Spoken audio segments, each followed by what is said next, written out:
ছেলেরা তার প্রিয় মানুষটার পাশে অন্য কোনো ছেলেকে সহ্য করতে পারে না। ছেলেরা চায় তার প্রিয় মানুষটা শুধু তার হয়ে থাকুক শেষ অবধি। কিন্তু একটা কথা কি জানেন, সম্পর্কে যখনই তৃতীয় পক্ষ আসে সেই সম্পর্কটা আর বেশি দিন বাঁচে না। একটা ভাই আমাকে বলতেছিল ওর সাথে আমার 3 বছরের সম্পর্ক, আমরা দুজনেই একই ক্লাসে পড়তাম। ও ছিল কমার্সে আর আমি সায়েন্সে।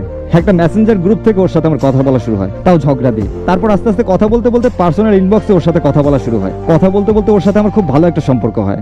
এভাবে ওর সাথে আমার কথা চলতে থাকে। একদিন সে হুট করেই আমাকে প্রপোজ করে বসে, কিন্তু আমি তখন অবধি তাকে দেখি নাই বা তার কোনো ছবিও দেখি নাই। প্রপোজ করার পর ওর কাছ থেকে আমি ছবি চাইছিলাম, ও আমাকে ছবি দিছিল, কিন্তু ওর দেখার পর আমার কথা বলার ইচ্ছেটাই যেন হারিয়ে গেল। ও একটু মোটা আর কালো ছিল, আমার সাথে কি ওকে মানায় এইসব ভেবে চিন্তায় ওর প্রপোজালটা আমি ডিলিট করে দিই। কিন্তু আমার প্রতি ওর আসক্তিটা ছিল প্রবল। আমি ওর একটা মেসেজ দিলে ও আমার 20টার উপরে রিপ্লাই দিত, এতটা পাগল ছিল আমার জন্য। তারপর ওরা তো পাগলামি দেখে ওরা ব্লক করে দিই সবকিছু থেকে। কিন্তু ও তখনও না হাল ছাড়ে নাই, কোনোভাবেই আমার থেকে দূরে সরে না। নানানভাবে ওরে আমি ইনসাল্ট করতাম, অবহেলা করতাম, তবুও সে আমার পিছু ছাড়তো না। ব্লক দেওয়ার পর আমার জন্য আরো অনেকগুলো আইডি খুলছে।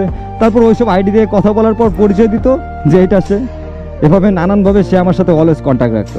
ও অনেকের ফোন থেকে আমাকে কল দিত, যখন ওর সিম নাম্বার আমি ব্লক করে রাখতাম। যত চাইতাম যে সে আমার থেকে দূরে থাকুক, ততই যেন সে আরো এগিয়ে আসতো।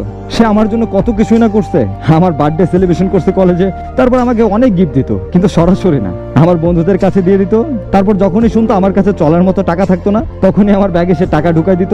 পরে বাড়িতে যখন আসতাম তখন এসে মেসেজ দিত যে তোর ব্যাগে টাকা রাখছি আমি, দেখ। আমি যখন বলতাম যে ফোনে এমবি নাই, সে সাথে সাথে তার বিকাশ থেকে আমাকে এমবি দিয়ে দিত। এতটা পাগল ছিল সে আমার জন্য। এভাবে সে আমার পিছে 2টা বছর ঘুরছে। তারপর একটা সময় ওর সাথে আমি কথা বলতে বলতে ওর মায়া পড়ে যায়। তারপর ওর সাথে আমি একদিন সামনাসামনি দেখা করি। ওই দিনই ছিল আমার ফার্স্ট ওর সামনে দাঁড়িয়ে কথা বলা, ওরে স্পর্শ করা। তারপর ওর সাথে পাশাপাশি বসে ওর হাত ধরে বলছিলাম যে আমি তোরে ভালোবাসি, খুব ভালোবাসি, মন থেকেই ভালোবাসি। ও আমার মুখ থেকে এসব কথা শুনে খুশিতে আমার কাঁধে মাথা রেখে কান্না করে দিচ্ছে। তারপর থেকে আমাদের রিলেশন শুরু হয়। অনেক সুন্দরভাবে চলতেছিল আমাদের সম্পর্কটা। ওর প্রতি আমি অনেকটাই আসক্ত হয়ে গেছিলাম। অনেকবার দেখা করছি, এর মাঝে ঘুরতেও গেছিলাম ওরে নিয়ে অনেকবার। কিছু মাস যাওয়ার পর আমাদের মধ্যে একজন তৃতীয় ব্যক্তি আসে, যা ছিল ওর বেস্ট ফ্রেন্ড। সে আবার ছেলে, যেহেতু বেস্ট ফ্রেন্ড, তাই প্রথমে আমি জানার পর ওটা নিয়ে বেশি গুরুত্ব দিই নাই বা ঝামেলাও করি নাই। সময় যত ঘনিয়ে আসতেছিল ততই ওদের সম্পর্কটা গভীর হতে লাগলো। এমন একটা সময় আসছে যে ওর কাছে আমার থেকে ওই ছেলের দামটা বেশি ছিল। এরপর আমি আস্তে আস্তে এই ব্যাপারটা নিয়ে ওর সাথে ঝগড়া করতাম, খারাপ ব্যবহার করতাম, অনেক বাজে বিহেভ করছি ওর সাথে এই ব্যাপারটা নিয়ে। পরে প্রায় এটাই বুঝাইতাম যে আমি থাকতে তোর লাইফে আর একজন কিভাবে আসে। সেই রিপ্লাই দিছে যে বেস্ট ফ্রেন্ডই তো, প্রেমিক তো আর না। অথচ একটা সময় সে আমাকে বলছে তুই যদি তোর রিলেটিভ কোনো মেয়ের সাথেও কথা বলিস আমার খুব কষ্ট লাগে। ওর জন্য আমি অনেক পরিবর্তন হয়ে গেছি। অথচ সে আমাদের মাঝে একটা তৃতীয় ব্যক্তি নিয়ে আসলো। সম্পর্কটা তখনই নড়বড়ে হয়ে গেল, কিছুটা দূরত্ব সৃষ্টি হলো আমাদের। ওরা যত বলতাম যে ওই ছেলের সাথে কথা বলিস না, ও বলতো যে আচ্ছা ঠিক আছে বলবো না, কিন্তু ও আমাকে সবসময় মিথ্যা বলতো। ওই ছেলের সাথে সে ঠিকই কথা বলতো, যে ছেলের জন্য ওর প্রতিনিয়ত বেশি কথা বলতাম, খারাপ ব্যবহার করতাম, তবুও সে ওই ছেলের সাথে কথা বলা বন্ধ করলো না।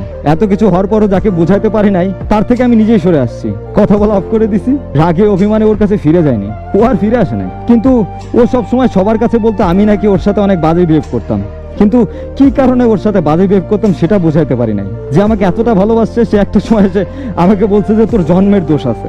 এই কথাটা বলার পর ওর সাথে আমি আর কোনো কন্ট্যাক্টই রাখি নাই। তারপর যা বুঝলাম আমার প্রতি ওর যে ভালোবাসাটা ছিল তা মরে গেছে, তার বিয়ে হয়ে গেছে, কিন্তু সে আমাকে জীবন্ত লাশ বানা দিয়ে চলে গেল। এই গল্প থেকে কি শিখলাম আপনারা? সম্পর্কে যখনই তৃতীয় পক্ষ আসবে দেখবেন একটা সময় ওই সম্পর্কটা শেষ হয়ে যাবে, সে যতই সুন্দর সম্পর্ক হোক না কেন।